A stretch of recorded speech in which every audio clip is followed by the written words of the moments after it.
The casket arrived on a Wednesday morning, draped in a flag that nobody touched. It came in on the early freight transfer from Dover, logged under a name the funeral home director, Everett Hale, had to read twice before he believed it. The paperwork was in order. The chain of custody was intact. The honors detail had done their job at the transfer point, precise and measured and careful, the way they always were. When Everett called the number listed as next of kin, the line had been disconnected. When he called the secondary contact, a woman named Doris, she told him she hadn't spoken to her brother in 11 years and had no intention of starting now. She hung up before he could finish his sentence. Everett set the phone down and looked at the name on the tag again. Corporal Dennis Roy Prentice, United States Marine Corps, age 67. He called the county clerk's office and asked if there was anyone listed. There wasn't. He called the VA regional office and left a message that nobody returned for 4 days. He called 3 different churches in the county, a veterans outreach line in the capital, and an elderly services coordinator whose voicemail box was full. Nobody came.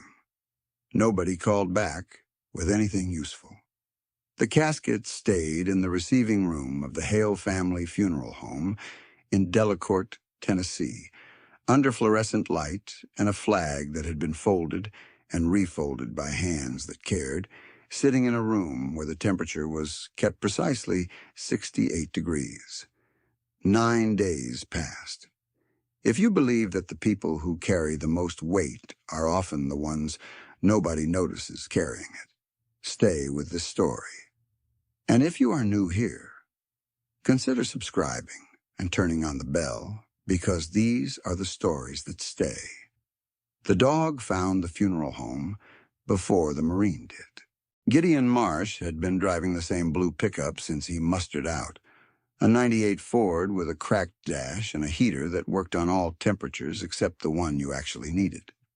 He had been moving for 3 years by the time he reached Delacorte, picking up work wherever work was offered, staying in whatever county motel had vacancy, and didn't ask questions.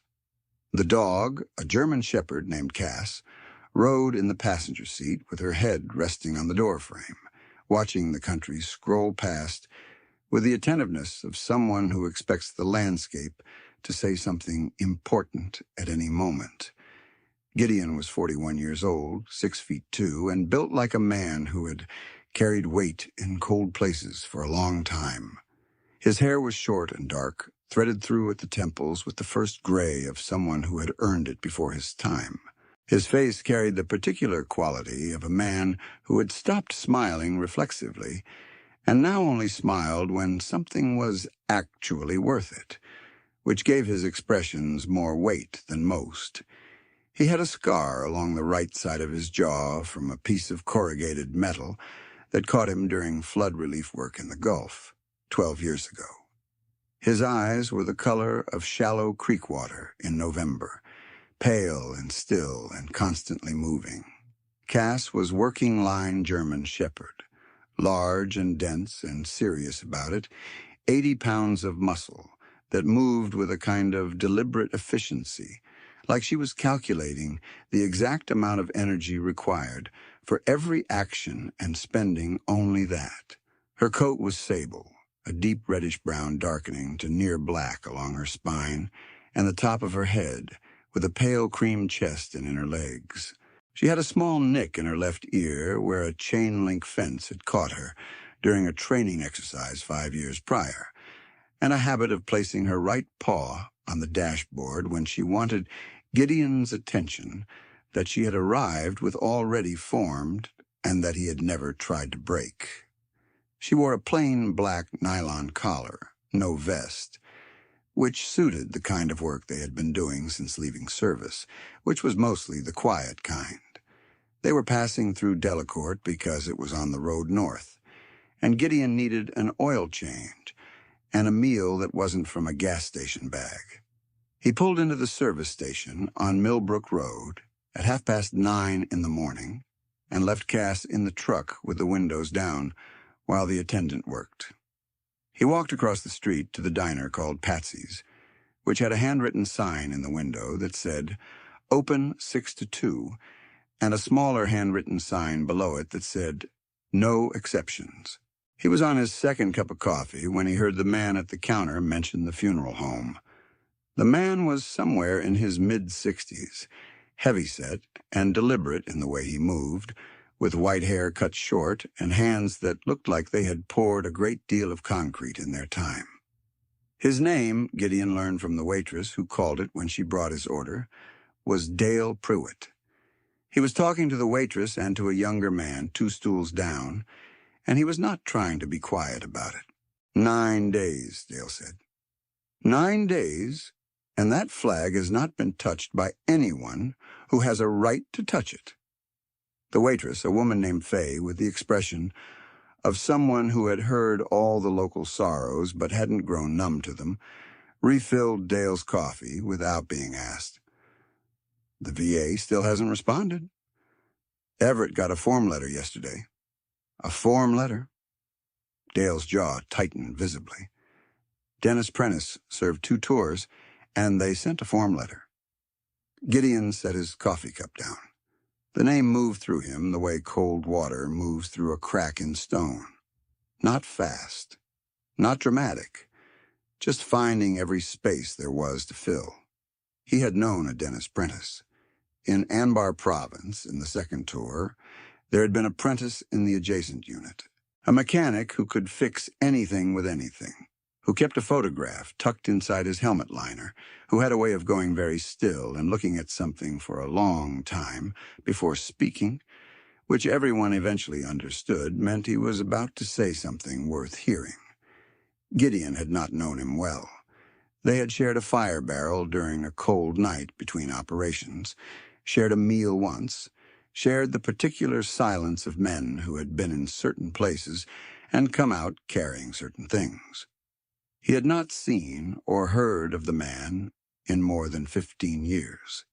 He paid for his coffee, left the change on the counter, and walked back across the street to get Cass. The Hale family funeral home was 4 blocks north on Millbrook Road, a white clapboard building with black shutters and a parking lot that was empty when Gideon pulled in. Cass stepped down from the truck and stood at his side, her ears forward, reading the building. Whatever she found in it, she stayed close without pressing. She moved when he moved.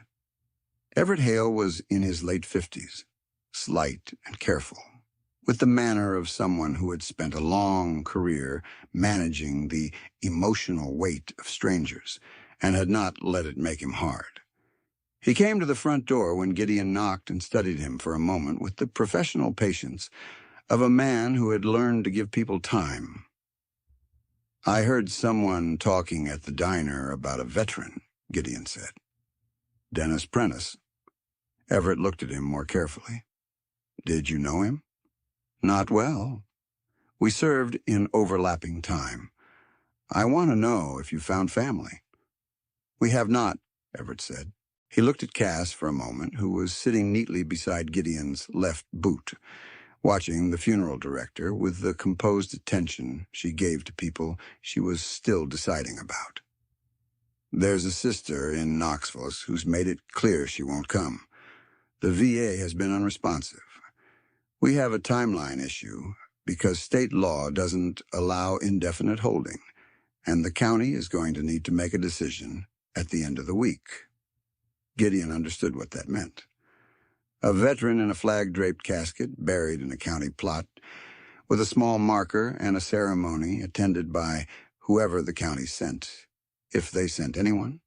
The flag folded by a stranger, no one who had known him standing over the ground. "Is there anyone at all who's come to ask?" Gideon said. "You're the first," Everett said, and the way he said it carried no accusation, only the plain weight of the fact. Gideon was quiet for a moment. Cass put her right paw on his boot, which she rarely did on the ground, only in the truck. He looked down at her, and then back up at Everett. "Tell me what you know about him," Gideon said. Whatever it knew was not much, but it was something. Dennis had lived in Delacorte County for the last 18 years, renting a small house on Route 9 from a landlord who had been trying to reach him about a lease renewal when he found him. Dennis had died in his home, apparently of a cardiac event, which the medical examiner had confirmed. He was 67 years old. He had no visible close friends, no congregation, no employer, no social services contact. He had received VA medical benefits, which was the extent of his institutional footprint. The neighbor who had reported the welfare check, a retired schoolteacher named Harriet Vane, had told the deputy she had seen him every few days for the past several years, but could not say she actually knew him. He had been, Everett said carefully, a man who had made himself very quiet. Gideon drove out to Route 9 that afternoon. The house was small and well kept in the way of a person who applies discipline to their immediate environment when larger things are beyond control. The grass had been mowed recently. The gutters were clear. A single wind chime hung by the front door, made from what appeared to be flattened spoons, the handmade kind. It caught the afternoon air and made a sound that was unexpectedly clear. Harriet Vane answered her door before Gideon had finished knocking, which told him she had been watching from inside. She was 73, small and upright, with white hair pulled back and the careful eyes of a woman who had spent a career reading children's faces for what they couldn't say out loud. She looked at Gideon, and she looked at Cass, and whatever she concluded, she opened the door wider. "You're here about Dennis," she said. "Yes, ma'am." "Come in, then. Leave the dog if you need to, or bring her. I don't mind dogs." Cass stepped across the threshold and moved slowly around the perimeter of the front room, reading it without disturbance. When she had finished, she lay down beside an armchair and put her chin on her paws. Harriet watched this and nodded once, as though it confirmed something she had suspected. She put a kettle on. "He was not unfriendly," she said from the kitchen. "I want you to understand that he was private. There's a difference. He would wave when he saw me. He would stop to talk about weather, about the road conditions, about the deer that kept getting into his garden. He fixed my storm door last February without being asked. I looked out one morning, and there he was." Gideon sat in the chair that she pointed him toward and let her talk without hurrying her. She brought 2 cups out on a tray with a plate of crackers and set them on the low table between the chairs. "He talked about the Marines only twice in all those years," she said. "Once when I asked him directly, because I saw the tattoo on his forearm. He told me he had done 2 tours, that it was a long time ago, that he was proud of his service and didn't like to discuss it. The second time was maybe 2 years ago. He had a bad few days, I could tell by his lights. I brought him a casserole. He was sitting on the porch, and he looked very tired, and he said, out of nowhere, that he had left people behind. Not in the military sense. After. In the life after." She looked at her cup. "I didn't ask him what he meant. I felt like he needed someone to hear it, not someone to answer it." That sentence stayed in Gideon's chest longer than he expected. He asked if Dennis had ever mentioned a sister, or any family at all. Harriet said he had mentioned a sister once, early on, in passing, and the tone had been enough that she had never brought it up again. He asked if there was anyone in the county who might have known Dennis from an earlier time, before the quiet years. Harriet thought for a moment and then said there was a man named Burl Kinsey who ran a VFW post in town, a small one, and that she believed Dennis had attended once or twice, years ago before he stopped. Cass lifted her head from her paws when Gideon stood. The VFW post on Callaway Street was a low building, with a flagpole and a parking lot that needed resurfacing.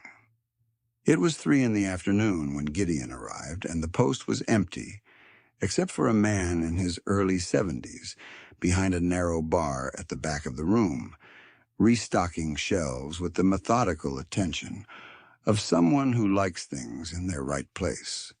This was Burl Kinsey. He was 69 years old, thick through the shoulders and chest in the way of a man who had once been genuinely strong and retained the frame even as other things softened, with a gray beard kept short and eyes so dark they were nearly black, set in a face that had dealt with weather and with people and did not flinch at either. He recognized the name.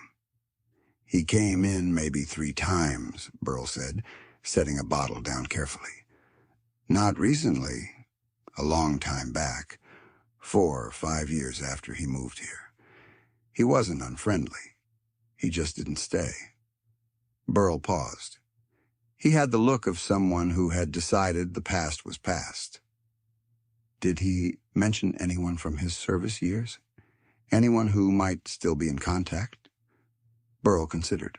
He was not a man who spoke before he was ready. "He mentioned a daughter once," he said at last. "Only the once, and not by name. He said he had a daughter somewhere out west, and that he had not been a good father, and that he had no right to be in her life. He said it the way men say things they have made their peace with, in their heads, but nowhere else. A daughter." The information landed in Gideon's chest and stayed there. He drove back to the motel that evening with Cass on the seat beside him, her warm weight against his left arm and the way she leaned when she understood that something was being turned over. He lay on the motel bed in the dark with his boots still on and looked at the water stain on the ceiling. The image of the casket in the receiving room came to him with the quality of something he had no right to walk away from. He thought about the men he had served with and the ones he had lost track of and the ones he had simply let recede because staying in contact required a kind of sustained effort that some years he hadn't had to give. He thought about how often the simplest explanation for silence was not indifference but exhaustion, the specific exhaustion of a person who could not figure out how to begin. He thought about Dennis keeping the photograph in the kitchen window where the light could reach it. He was still thinking about it when Cass put her paw on his arm in the dark, and he reached over and put his hand on her back, and they stayed that way until the room lightened. In the morning, he went to the county clerk's office. The county clerk was a woman named Sylvie Odom, 46, thin and precise, with reading glasses on a beaded chain and the expression of someone who views disorganization as a moral failing. She did not immediately warm to the inquiry. She was, however, a person who took record-keeping seriously, which meant she also took the question seriously. And when Gideon explained what he was trying to find and why, she sat down at her computer and said she would see what was accessible through public records. He had owned property in this county once, a small parcel, before renting. The deed records were available. In the original deed, filed years back, there was an address listed, an old one, from before he had lived here. That address was in Bakersfield, California. It was not nothing. Gideon called the number from directory information from the parking lot. No answer. He found 2 listings for women named Prentice in the Bakersfield area. The second one, when she answered, went very quiet when he said her father's name. Her name was Noelle Prentice. She was 38 years old, and she had not spoken to her father in 9 years. She had not known he was gone. Gideon did not fill the silence after he told her. He let it exist, which was the only kind thing to do. After a long moment, she said very quietly, "Was anyone with him?" "No," Gideon said. "He was alone when they found him. But he wasn't alone after." She asked what he meant. He told her about the funeral home. He told her about Harriet and the casserole. He told her about Burl and the 3 visits to the post years ago. He told her about Everett, who had spent 9 days calling every number he could find because he believed a man who served deserved someone to stand over his grave. She was crying by the end. She was not trying to stop. "I didn't know he was here," she said. "Oh, I thought he was still in Texas. He never reached out. I didn't know he moved." "He made himself hard to find," Gideon said. "That wasn't about you." "You don't know that?" "No," he said honestly. "But what Harriet told me suggests he thought he had no right to reach out. That's a different thing than not wanting to." Another long silence. Then, "How much time do I have?" "The county needs an answer by Friday. Today is Tuesday." He heard her exhale. "I'll be there." The next 2 days moved differently than the days before them. Gideon stayed. He told himself it was because he should be there when Noelle arrived, in case she needed help navigating what was bureaucratically complicated in grief, which was more than most people expected. He told himself it was because Everett had been carrying this alone for 9 days, and a second set of hands was worth something. He told himself several things, and Cass regarded all of them with the polite skepticism she extended to most of his explanations for why they were not yet moving on. He went back to the VFW post and talked to Burl again. "You're thinking about a service," Burl said. It was not a question. "The daughter is coming from California. She didn't know him well. She's going to arrive at a funeral home where there's no one, and then there's going to be a graveside service with whoever they can round up from the county, which might be nobody, and she's going to go home carrying all of that." Burl was quiet for a moment. He had the stillness of a man who had attended many services and understood the weight of them. "I can make some calls," he said. "I don't want to manufacture something," Gideon said. "I don't want strangers in the chairs because it looks better. I want people who actually know what it means to have served and come home changed and spent years trying to find their footing." Burl looked at him with the evaluating patience of someone who had met a lot of people and knew how to read them. "You're describing this county's post-membership," he said finally. "Then make the calls," Gideon said.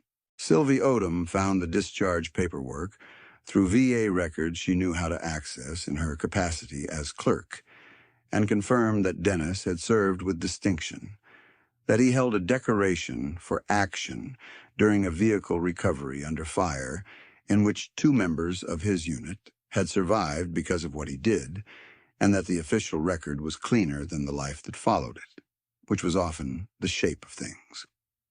Harriet, when Gideon stopped by to tell her that a service was being arranged, asked him directly what she could do. He told her she had already done something by being a neighbor who paid attention. She told him that was the least a person could do, and that she intended to bring something for after. And he understood she meant food, and that this was how she showed care, and he thanked her without making it complicated. Fay at the diner heard from Dale Pruitt, who heard from Burl, and by Thursday morning there was a handwritten notice in the window of Patsy's Below the Hours sign, next to the one about no exceptions. It read, "Service for Corporal Dennis Prentice, USMC, Friday 2 p.m. Delacorte Memorial Garden, all welcome." Noelle Prentice arrived Thursday evening.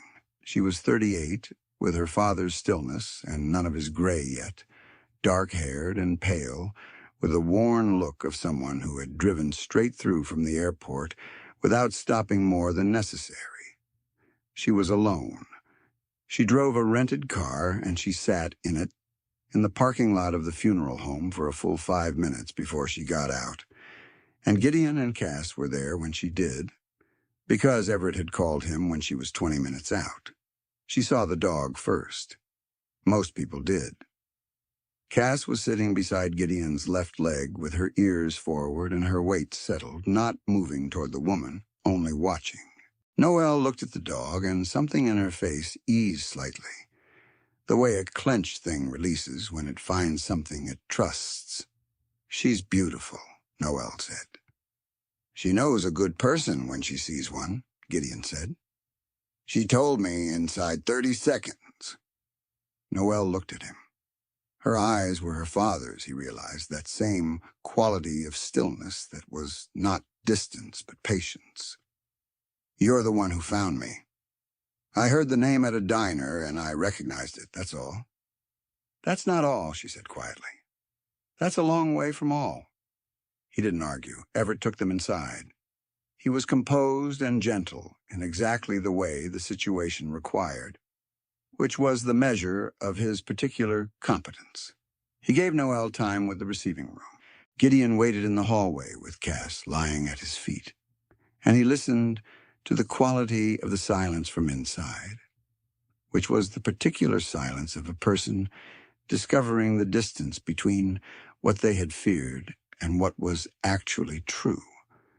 When she came out, her eyes were red, but her back was straight.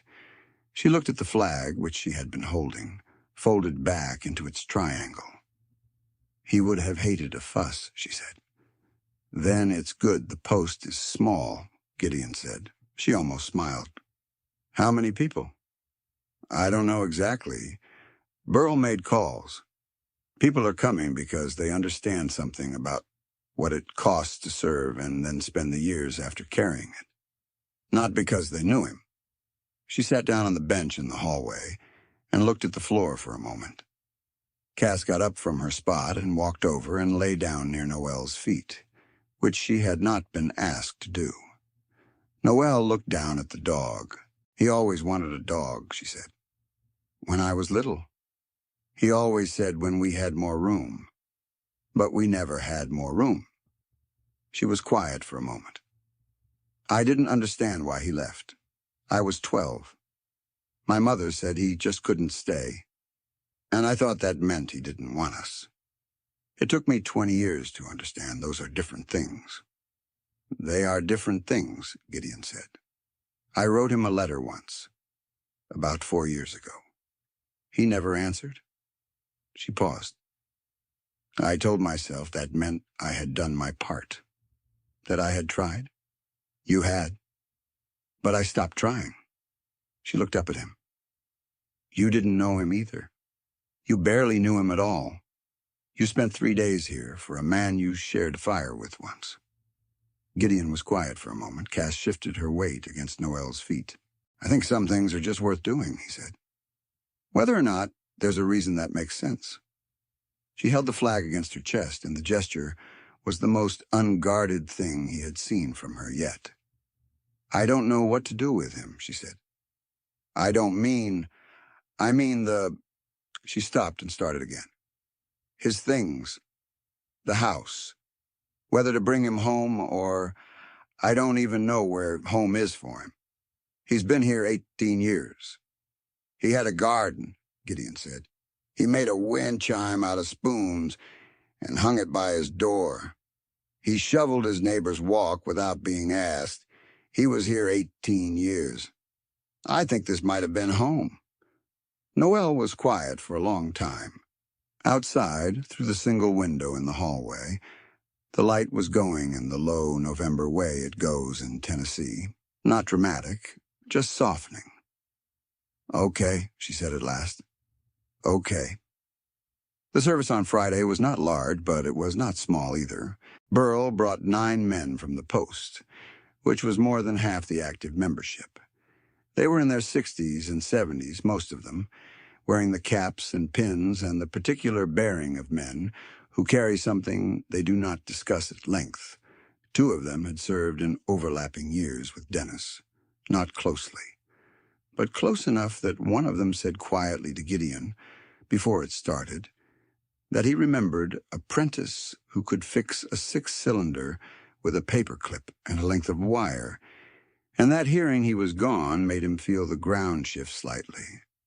Harriet brought a casserole dish and a pie and left them both in the small meeting room of the funeral home for after, and then she stood at the back of the small chapel and did not cry, though her jaw was very tight the whole time. Dale Prewitt came, and Fay from the diner and Sylvie from the clerk's office, and a man Gideon did not know who said only that he had grown up on Route 9, and Dennis had helped him change a tire in the rain one winter and never asked for anything back. There was a minister, a spare and thoughtful man named Pastor Gerald Webb, who had served in the Navy before seminary, and who understood, Gideon thought, the difference between preaching at grief and sitting inside it. He spoke about service, about silence, about the kinds of people who carry weight invisibly and the grace required to carry it without bitterness. He spoke about the space between people, about the years that go unspoken, about the love that exists in things like fixing a neighbor's door and making a wind chime out of spoons. Noelle sat in the front row with the flag in her lap and her back straight the whole time. Gideon stood at the back of the chapel with Cass beside him, and he watched the room, and the room was the kind of thing that only gets made by the accumulation of small acts in the days before it. Burl's calls, Harriet's attention over the years, Sylvie's careful record-keeping, Everett's refusal to give up, the diner sign, the man who remembered a tire in the rain, when the committal was finished and they had lowered Dennis Roy Prentice into the ground in the Delacourt Memorial Garden, with the honors detail folding the flag in the measured and deliberate way that meant something beyond ceremony, and with the bugle call carrying across the November grass in a way that made even the men who had heard it before go very still. Gideon stood at the perimeter of the gathering and did not try to be somewhere else. Noelle came to him afterward.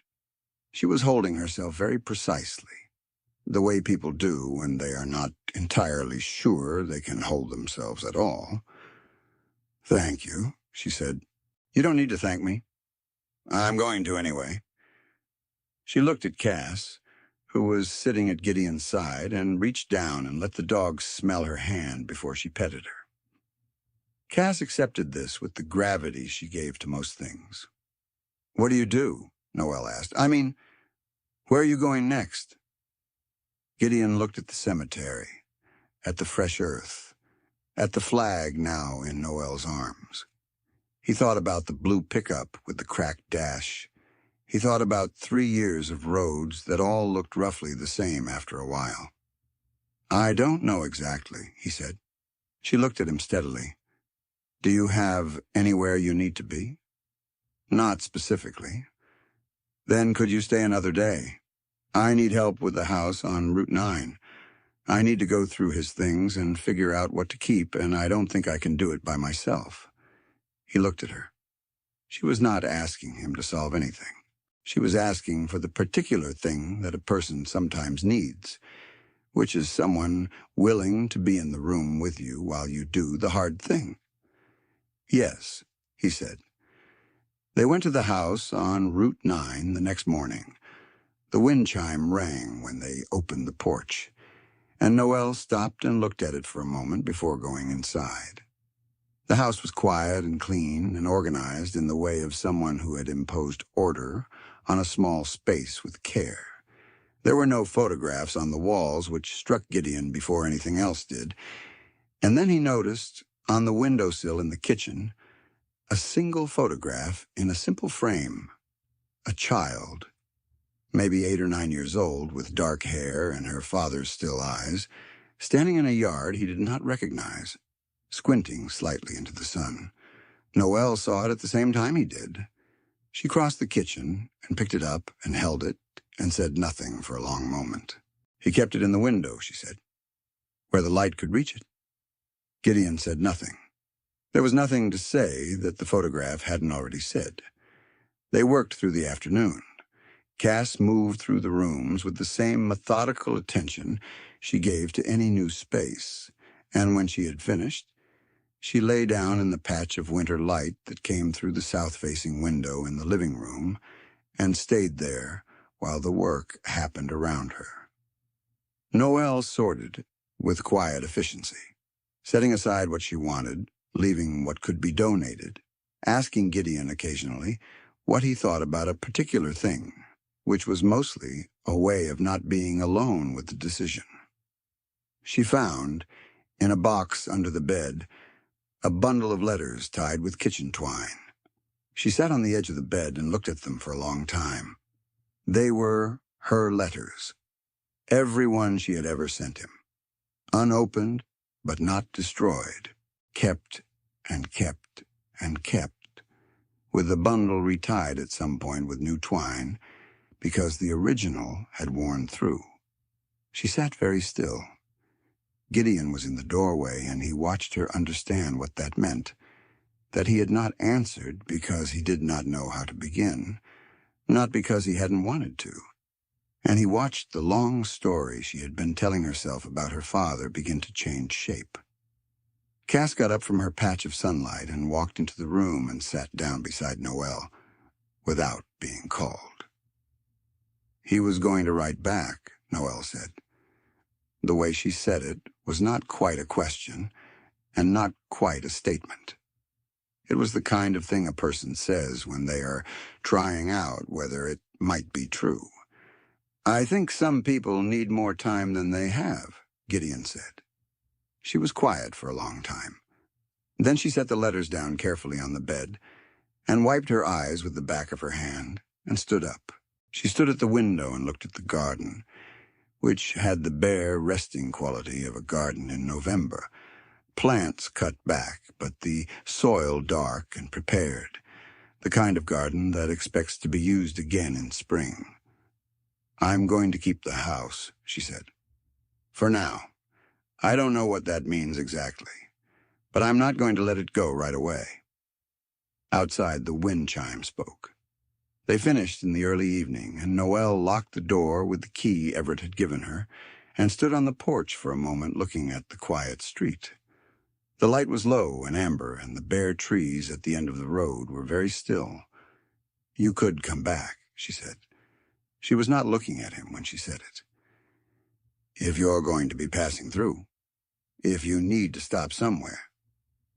Gideon looked at the house. He looked at the wind chime.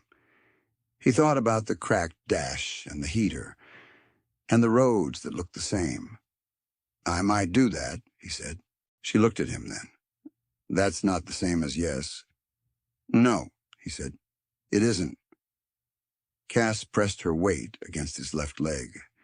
He looked down at her, and she was looking up the road, and when he followed her gaze, there was nothing there but the November evening and the empty road and the amber light at the edge of it, which was the kind of light that makes a place look like something worth staying in. I'll come back, he said. She nodded once and held out her hand, and he took it. The grave in Delacourt Memorial Garden settled into the earth the way all graves do, quietly and without ceremony, marked now by a stone that the post had pooled together to purchase, a plain granite marker with his name and his years, and a single line from the core, which was all the biography most men of his kind wanted or needed. Harriet placed a pot of small yellow chrysanthemums beside it in the weeks after, and kept placing them through the winter, and nobody asked her to. Gideon drove north for 1 week. He stopped in 2 counties and fixed 2 things that needed fixing, and spent 1 night in a motel where the heater worked perfectly, and he could not sleep regardless.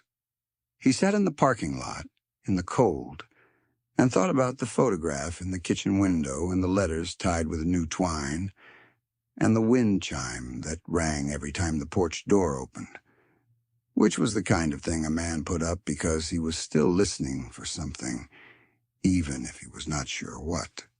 He turned south on the 8th day. He arrived in Delacourt on a Tuesday morning, which was when Patsy's opened, and he went in and sat at the counter, and Fay brought him coffee without being asked, and Dale Pruitt, 3 stools down, looked over and nodded in the way that meant welcome back and did not require any more words than that. Cass sat in the truck with the windows cracked, watching the road. He called Noel from the diner parking lot. She answered on the 2nd ring. I'm in town, he said. There was a pause, and then she said, The garden's going to need work in spring, if you know how to do that kind of thing. I know how to do most things that need doing, he said. Another pause. Then quietly she said, good. He sat in the truck for a moment after he hung up. Cass put her paw on his arm the way she did when she wanted his attention, and he looked at her, and she was looking at him with the clear, dark attention she gave to things she had already decided about. He scratched behind her right ear, the good ear, the one without the nick. All right, he said. He pulled out of the parking lot and turned down Millbrook Road toward Route 9, with the November light on the windshield and the town quiet around him, and Cass's warm weight on the seat beside him.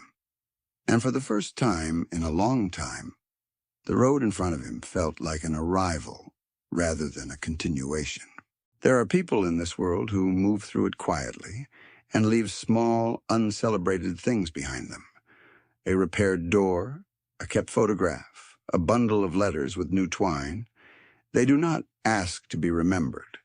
They do not expect someone to look. And sometimes, because of the particular quality of a moment in a diner, or the way a dog fixes her attention on a door, or the plain stubbornness of a man who believes that some things are worth doing, whether or not there is a reason that makes sense, someone does look. That looking is not heroism. It is not grand. It is simply the refusal to let a person disappear without witness. And in that refusal is a kind of grace that most of us understand. Somewhere below the words, as the thing we most hope, someone will offer us when our time comes. May you know that kind of witness in your own life. May the people who shaped you be remembered, even in their silence. May God bless you and protect you and the ones you carry in your heart. And may you never be too proud or too certain of your direction to turn around when something tells you to.